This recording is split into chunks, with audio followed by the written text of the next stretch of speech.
ला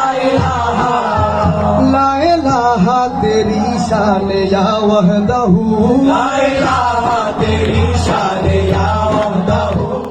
বরিশাল বিশ্ববিদ্যালয়ে প্রথমবারের মতো শহীদদের স্মরণে ইন্তেফাদা মঞ্চের উদ্যোগে ভিন্ন ধর্মীয় অনুষ্ঠান, দ্রোহের গান ও কাওয়ালি সন্ধ্যা অনুষ্ঠিত হয়েছে।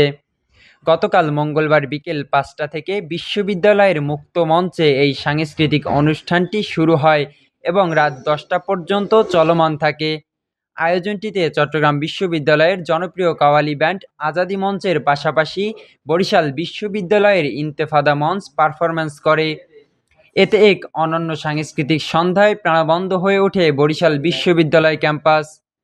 দ্রোহের গান ও কাওয়ালি শীর্ষক এই বিশেষ আয়োজনে শিক্ষার্থী ও স্থানীয় সংস্কৃতিপ্রেমীরা মুগ্ধ হয়ে উপভোগ করেন বাংলা গানের ইতিহাস ও কাওয়ালির সুর মূর্ছনা।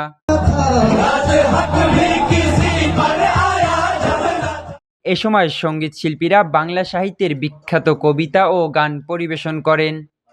নজরুলের বিদ্রোহী চেতনার প্রভাব, দেশের প্রতি প্রেম এবং সামাজিক অন্যায়ের বিরুদ্ধে গর্জে ওঠা মনোভাব সঙ্গীতের প্রতিটি কথায় স্পষ্ট হয়ে উঠেছিল। এরপরে শুরু হয় কাওয়ালি, যা অনুষ্ঠানে এক ভিন্ন মাত্রা যোগ করে। সুফি ধারার এই গানের জগতে সবাই এক গভীর আধ্যাত্মিক অভিজ্ঞতায় ডুবে যায়। কাওয়ালিদের হৃদয়াগ্রাহী সুর ও তাল মুগ্ধ করে সবাইকে। গানের পাশাপাশি দর্শকদের মধ্যে সৃষ্ট আধ্যাত্মিক অনুভূতি সবার মন ছুঁয়ে যায়। আল্লাহ আল্লাহু ও দমদমাদম মস্ত কালান্তর কাওয়ালি পরিবেশনায় শ্রোতারা পুরোপুরি নিমগ্ন ছিলেন। রুহুল আমিন, প্রজন্ম নিউজ।